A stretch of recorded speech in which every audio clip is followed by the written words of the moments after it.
Think your favorite blinged out Hollywood star spends a lot of dough? That's for sure. Think again. Because when it comes to lavish living, nobody brings it on like the billionaires. I'm the luckiest guy in the world, and when I die, I want to come back as me. In the next hour, we're going to show you the never-before-seen lives of the world's richest people. You have to be a little spoiled and show it. We'll visit the grounds of their multi-million-dollar compounds. Larry Ellison has bought over $100 million worth of properties here in beautiful Malibu, California. Take you on board billionaires' private planes and show you how they're tricking out their jumbo jets. It's basically an open canvas for us to create whatever type of interior that they want. And we'll even hitch a ride on the billionaire's favorite toy, the mega yacht. It runs really like a little floating city, and that's what mega yacht's all about. Jealous yet? Wait till you meet the world's hottest young billionaires to be. Welcome to my home in Bel Air. Hey millionaires, call us back when you make some real money. Bill Gates, he's making as much money when he's just sleeping than a lot of these young Hollywood people are making for an entire film. Way more than that.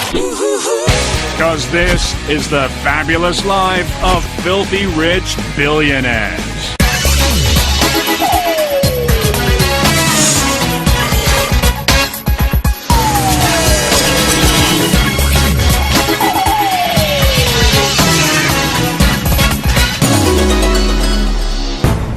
In 2006, Donald Trump filed one serious lawsuit in civil court, demanding $5 billion in damages.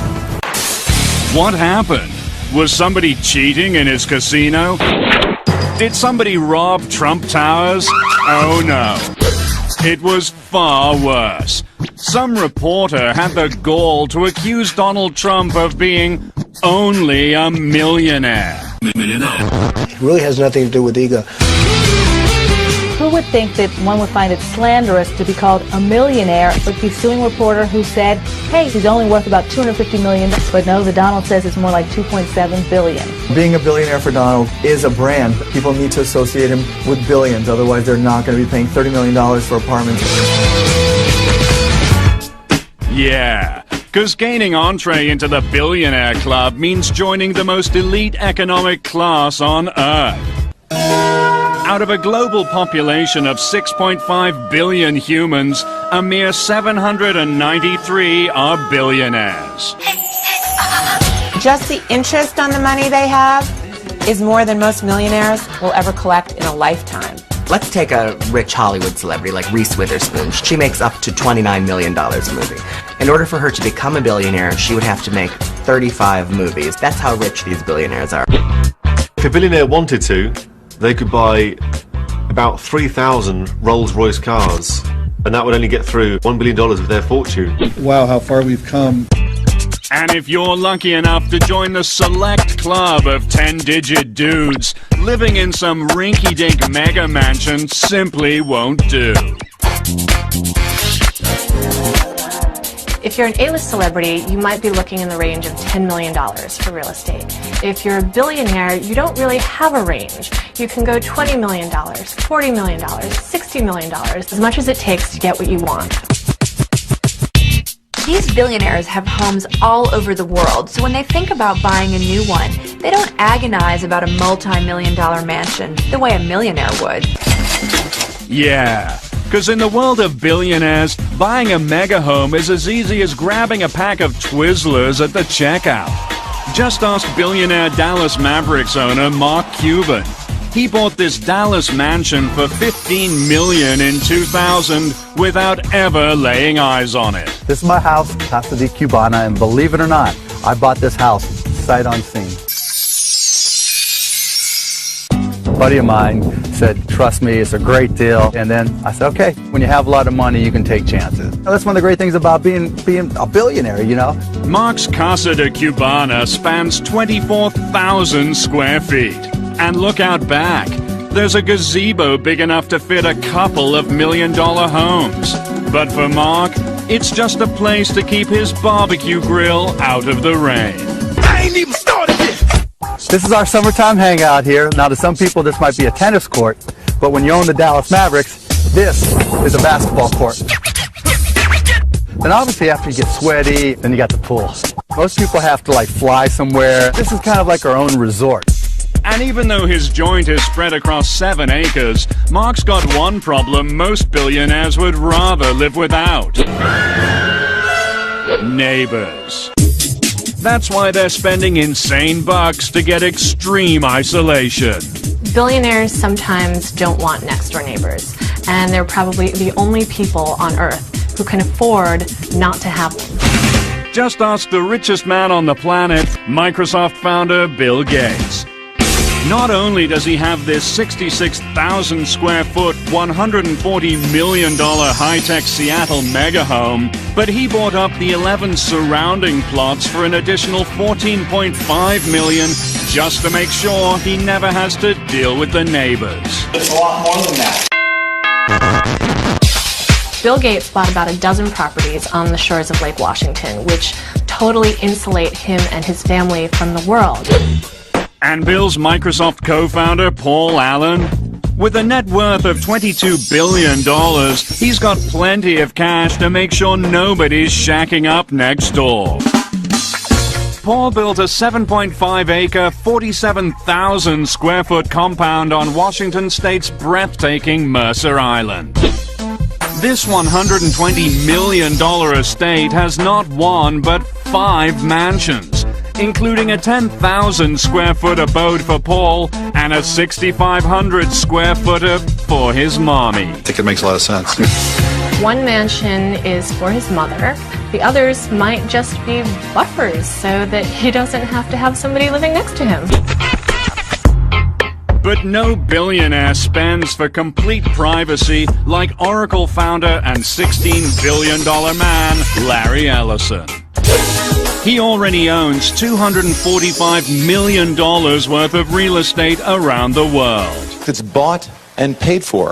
But Larry wanted even more solitude.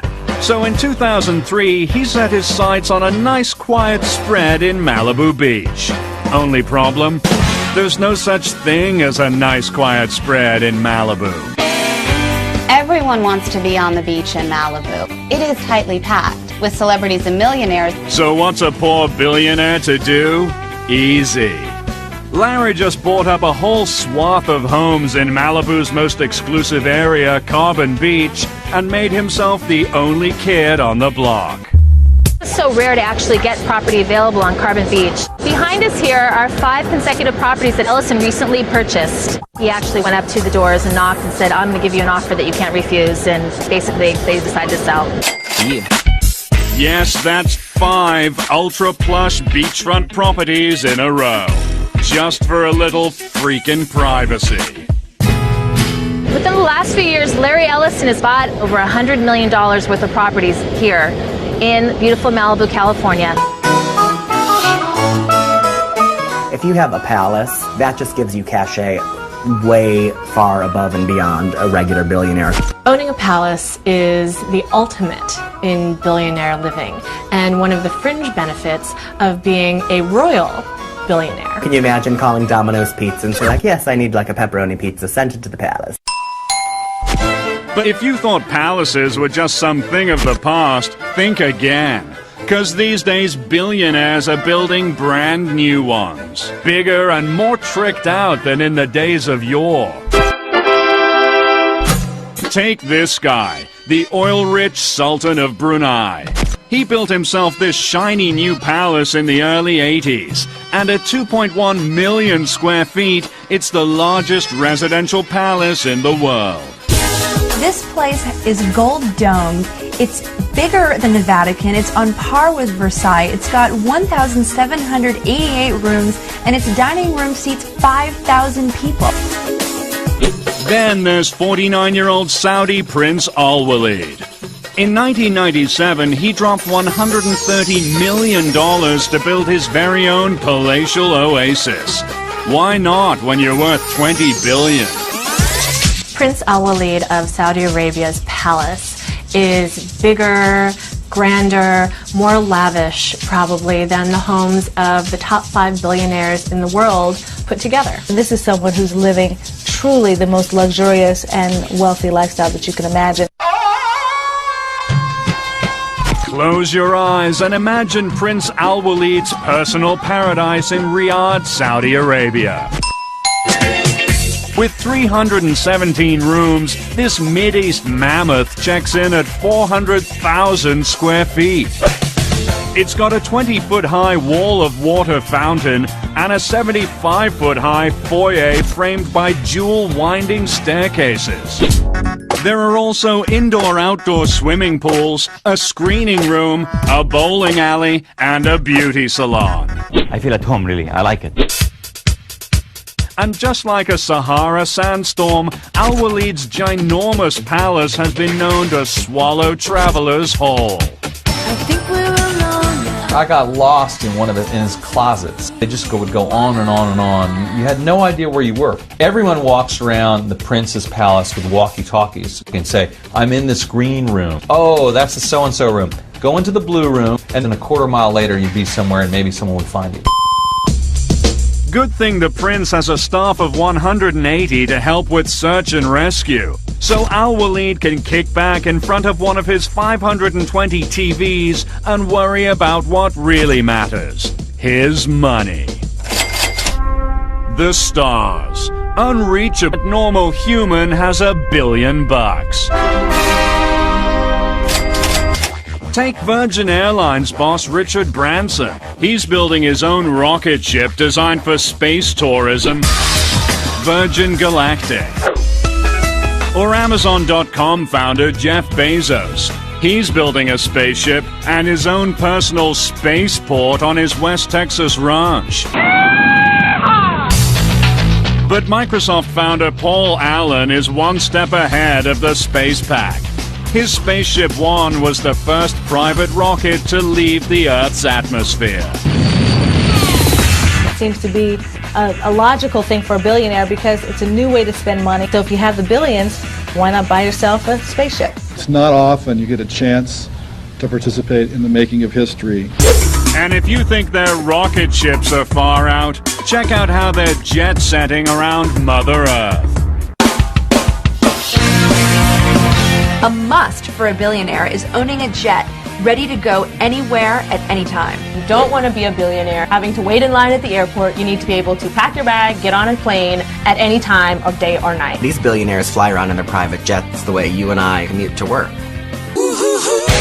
And the billionaire's staple sky ride? It's one of the speediest things on two wings, the super-fast, super-fly Gulfstream. Billionaires purchase Gulfstream jets because they want to get someplace in a hurry. They're sleek, they're modern. So many billionaires have their own Gulfstream. Oprah has one, Larry Ellison has one. It's the ultimate status symbol.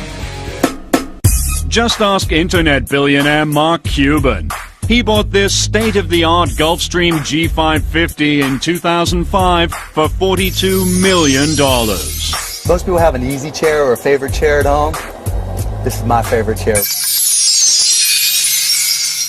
Right here on the jet where I can just kick back and just do whatever. Where most people are worrying about everything that might come up, I'm flying somewhere fun. I'm on my way to Vegas. You know, if I get a wild hair and we want to go to dinner in New York or LA, great.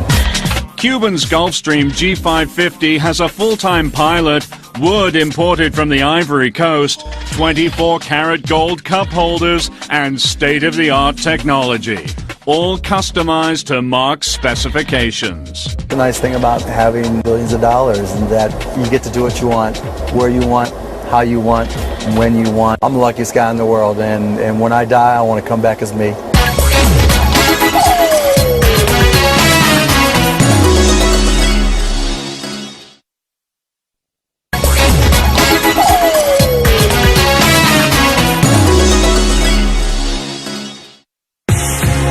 While the Gulfstreams might be the sleekest thing in the sky, for billionaires who want a little more legroom, they're buying their own jumbo Boeing jets, turning airborne behemoths into their own personal mansions in the sky. Boeing is known for building commercial airplanes for American Airlines, Delta, but when the billionaires started snapping up these planes, Boeing started a special division just to build aircraft for billionaires. You have to be a little spoiled and show it. And Donald does. He's got his own 727. Then there's the Google guys, Sergey Brin and Larry Page. They bought themselves a banging Boeing 767 in 2005.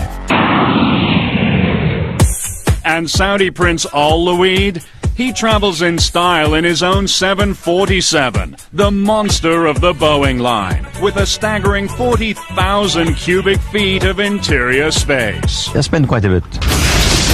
That's right. While the sticker price on your average jumbo jet can run over $200 million, billionaires are spending way more than that to make them nice and comfy. Lights, please. Here's your typical commercial airliner. Cramped seating for 500, 6 tiny bathrooms, and stale peanuts. 1 bag per passenger. But when a billionaire gets hold of a jumbo jet, out go the seats, and in go all the amenities of a palace, plus all the peanuts you want. They have jets where it's, bedrooms and staterooms, and makes Air Force One look like just awful. If they have a favorite interior designer who has designed their main home, they can also have that interior decorator on board. Or they hired this guy, Edis Doré, the New York City-based high-end interior designer who specializes in reinventing jumbo jets for billionaires. When a billionaire comes to us with their aircraft, it's basically an open canvas for us to create whatever type interior that they want. And Edis, he gets some pretty insane requests. It's anything from a modern interior with a jacuzzi, or a Playboy's aircraft with an entertainment room with a stripper pole. And another client wanted us to have their 747 essentially look like the entrance to Skibo Castle. And the upper deck lounge was basically a smoking room that you would find within the castle itself. The cabin's only limited by the person's imagination. Yeah, because when you're a billionaire, the sky's the limit. Step aboard the Shadow. With a spa, beauty salon, a 5,000-bottle wine cellar, floating putting green, and its own onboard security force, it's the ultimate dream yacht, right? Wrong. For billionaires, the Shadow's just a floating storage space, so they can tow big-ticket toys like helicopters and limousines behind their yachts. The Shadow has put billionaire boating over the top. It drives along behind the yacht and basically offers all the comforts of your mansion back at home and puts it out at sea, and you can take it anywhere in the world with you. To rent the Shadow for 1 month, it costs seagoing billionaires nearly $500,000. But if billionaires have got ocean-going storage like this, you'd better believe their actual yachts are out of sight. Yeah. A celebrity and a millionaire can charter a yacht. A billionaire is the one that owns it. A yacht is one of the most expensive things that you can own in the entire universe. The insurance value of this boat is more than $100 million. And please, don't call them yachts. billionaires have mega yachts. What's the difference? A yacht maxes out at a measly 80 feet and usually costs under $1 million.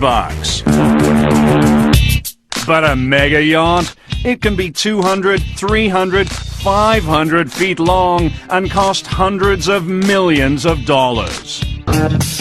These mega yachts are just different class. Some of them take up to 3 years to build. They have to be built in special shipyards. There are only about 80 of these mega yachts in the world, so it's an incredibly exclusive item to own. When you get to a yacht over 350 feet, you can't even dock it. You need to keep it in the water and then take another boat over to the dock. When you're a billionaire and you've got a yacht, you can basically turn it into your own floating cruise ship and have everything you want and totally kit it out. Yeah. Want to see one of the 10 largest billionaire mega yachts in America? Step aboard Blockbuster founder and Miami Dolphins owner Wayne Huizenga's personal mega yacht.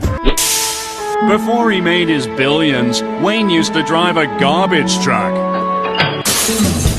Now, he's at the helm of this, the Floridian. This is the Floridian. It's definitely a billionaire's yacht. Comes with a large cinema upstairs, a viewing lounge up there. Down below we have a swim-up pool, which is also a jacuzzi and a hot tub. She also comes with a big helipad on the aft deck, so we can land a 14-passenger helicopter. She carries 17 crew, and she has 6 staterooms, so you can sleep up to 12 guests. She can go transatlantic 2 ways without fueling her up. It runs really like a little floating city, and that's what a mega yacht's all about. But at 228 feet, the Floridian is at the petite end of the mega yachts. These days, some billionaire sailor boys are playing real-life Battleship to prove who has the biggest, baddest yacht on the sea. Who has the biggest yacht in the harbor is a favorite billionaire's game to play. Want to play along? Welcome to the Fabulous Life's Billionaire Battle of the Mega Yachts. Starting with Captain Number 1, Russia's richest man, Roman Abramovich.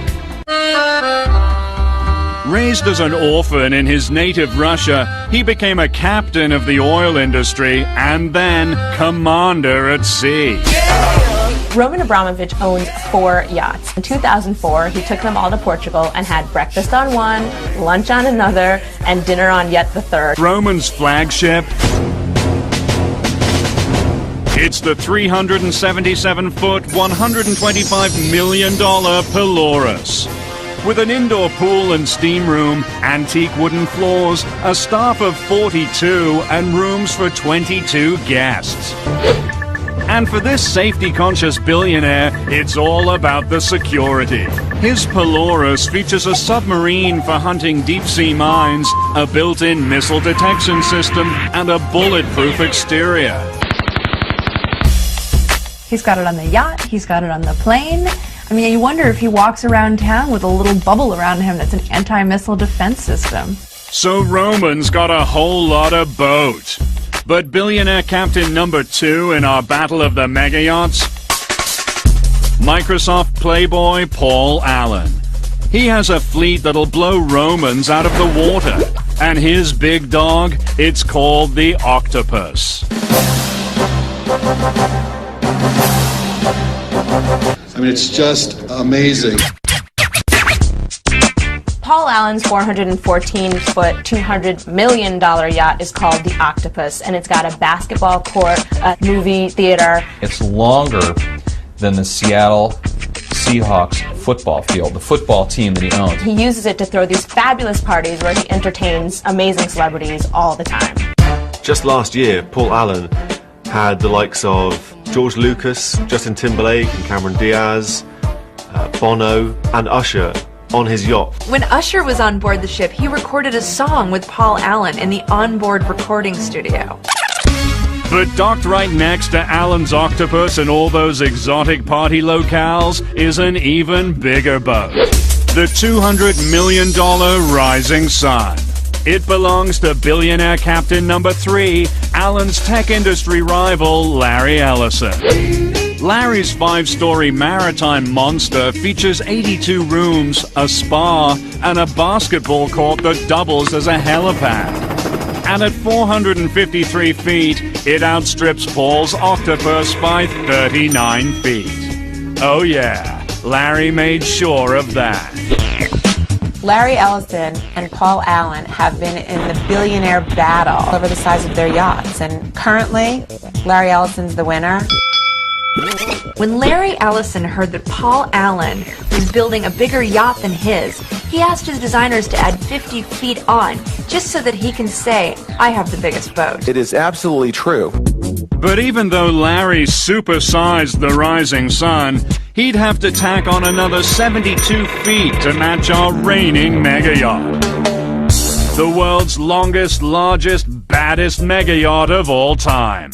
At the helm, it's billionaire captain number 4, Sheikh Mohammed bin Rashid Al Maktoum, the ruler of Dubai.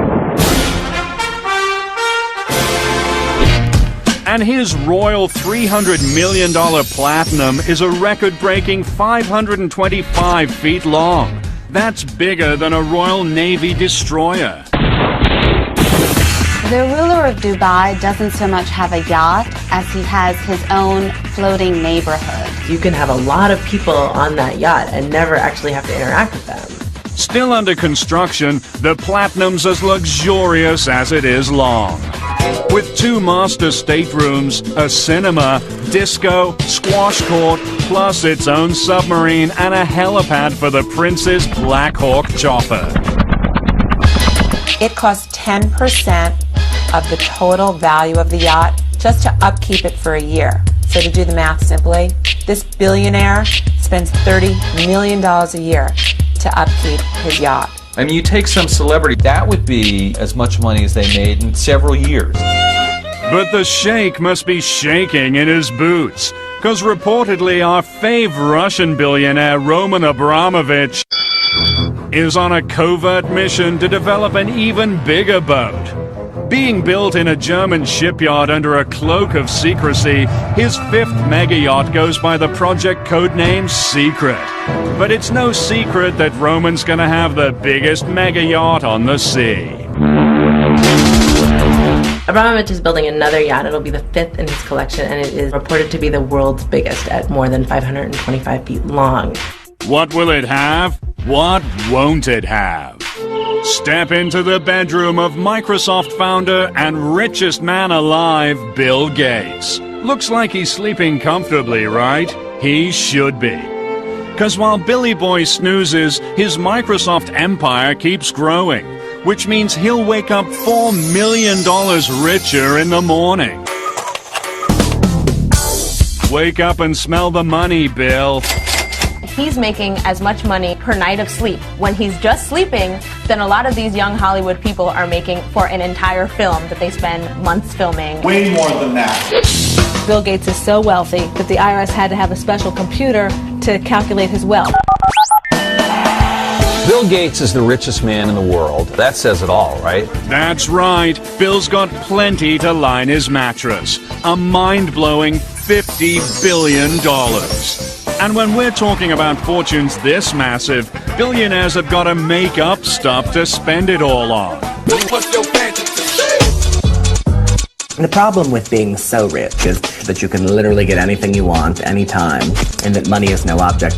Give it to me now. Give it to me now. To actually spend all of it, it's a challenge. It is probably a full-time job. So much more money than I could ever spend.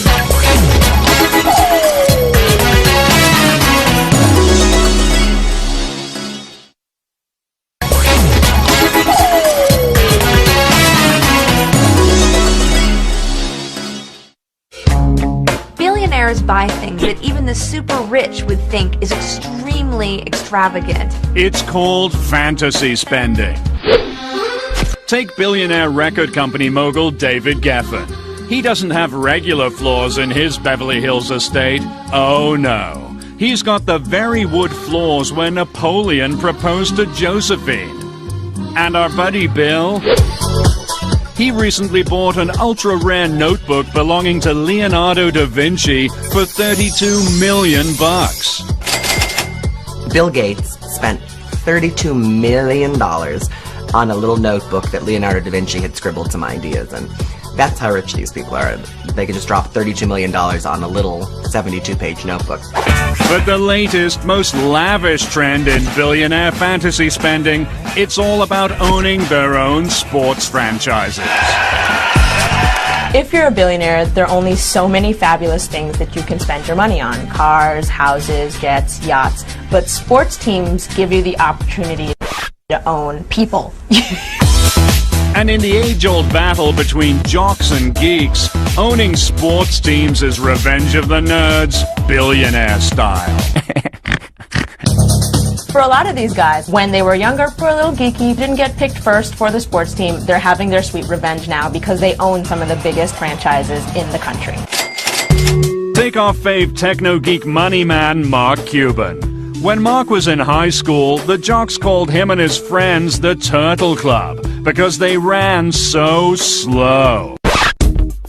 Now that Mark's filthy rich, he bought himself a bunch of jocks to do the running for him. Mark Cuban spent almost $300 million in the Dallas Mavericks. I spent a whole hell of a lot of money. But no Silicon Valley super nerd conquered the sports world like Microsoft's $22 billion man, Paul Allen. Here's a younger Paul with fellow Microsoft co-founder Bill Gates. Not exactly the picture of athletic excellence.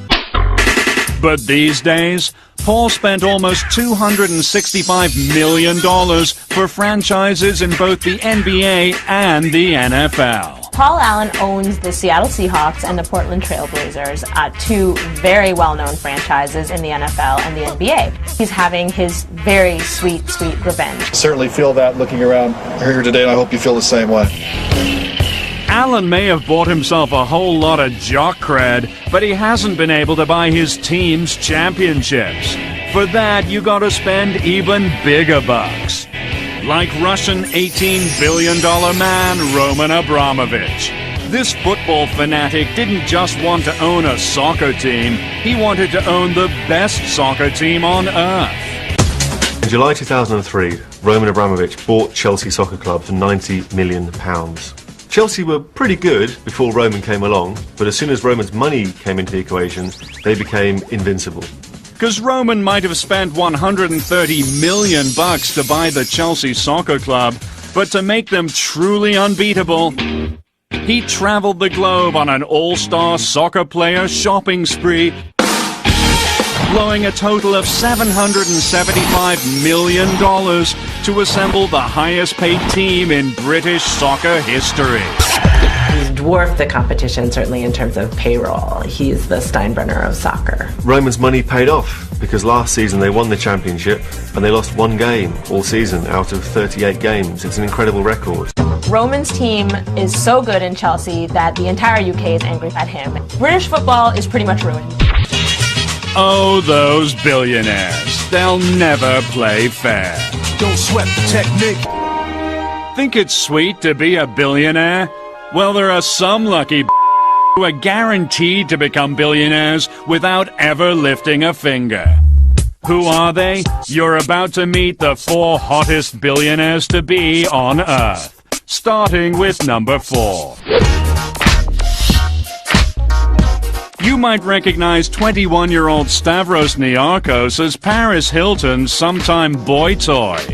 But the Greek hottie is also heir to a $7.5 billion dynasty. Stavros Niarchos is this billionaire baby, and he is hot. People really just want to know about Stavros and what the family is about. He definitely has this European, international, mystique about him.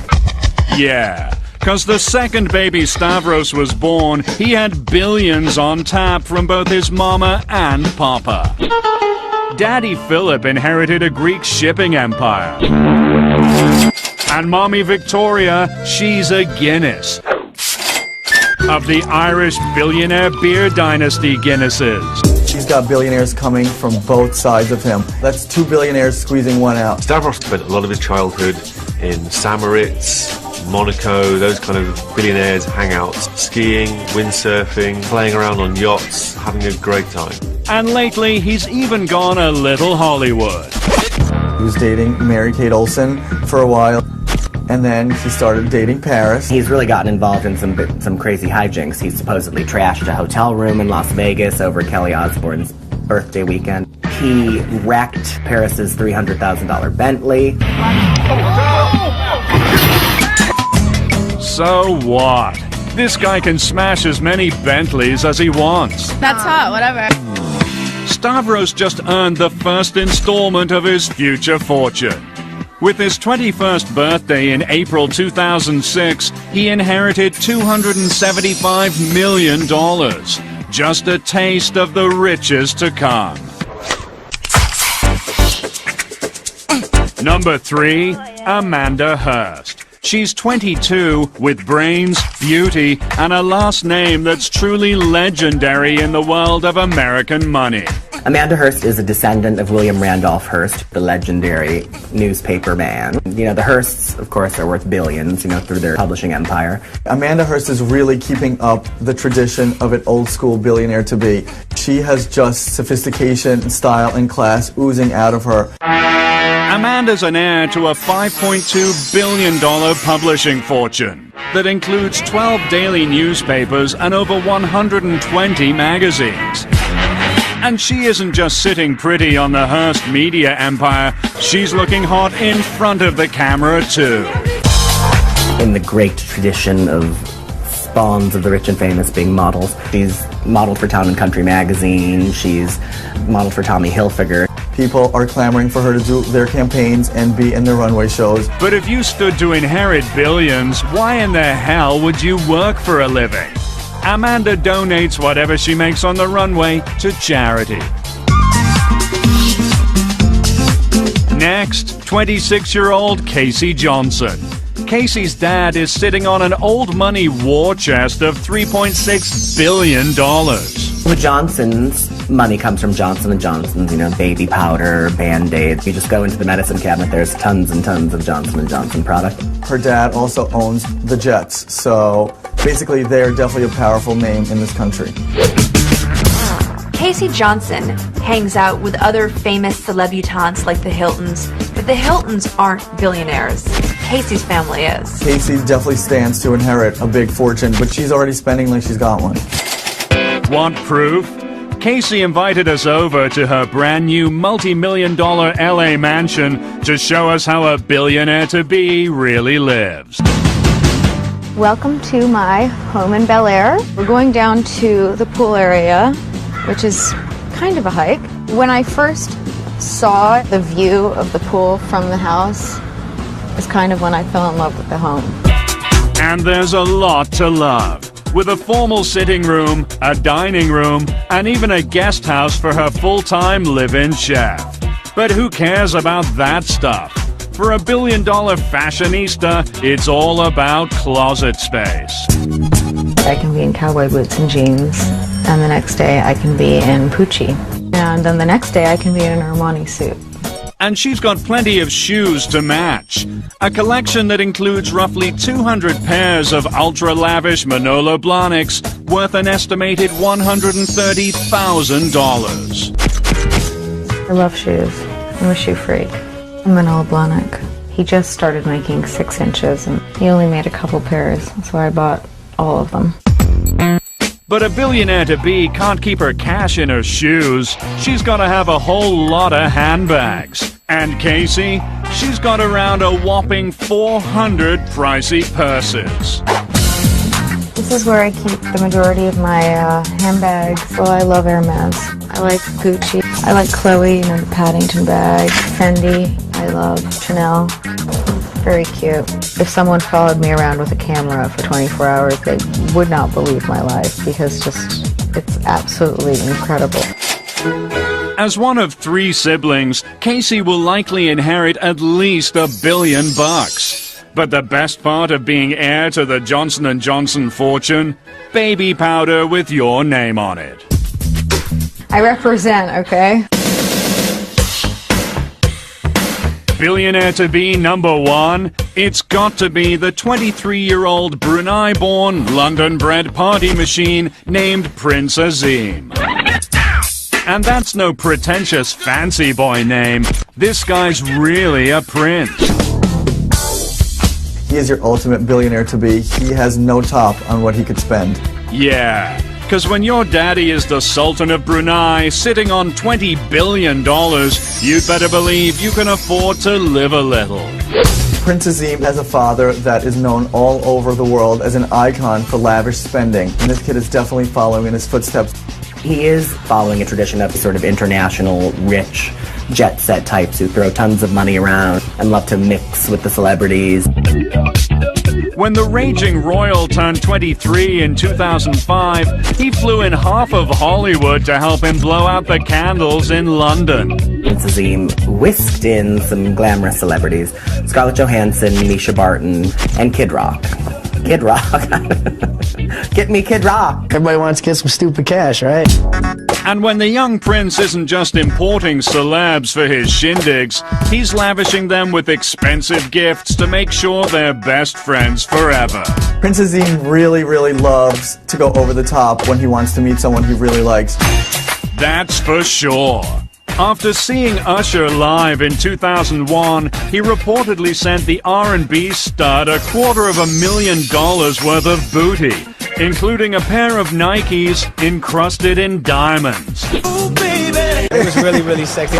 And now they're friends. It worked. Oh yeah. Because when you're one of 4 sons set to divvy up a $20 billion oil fortune, everyone wants to be your buddy. Now when I say fab, y'all say life, fab, life, fab, life. When I say fab, y'all say life, fab. Oh yeah. You wanna ball like me, floss like me, wear Gucci and Louis Vuitton like me, dress like me, get the best like me, private planes all over the rest like me, crystal heights, forget about the price. I'm living that fab life. When I see something I don't think twice, I'm living that fab life. Now when I say fab, y'all say life, fab, life, fab, life.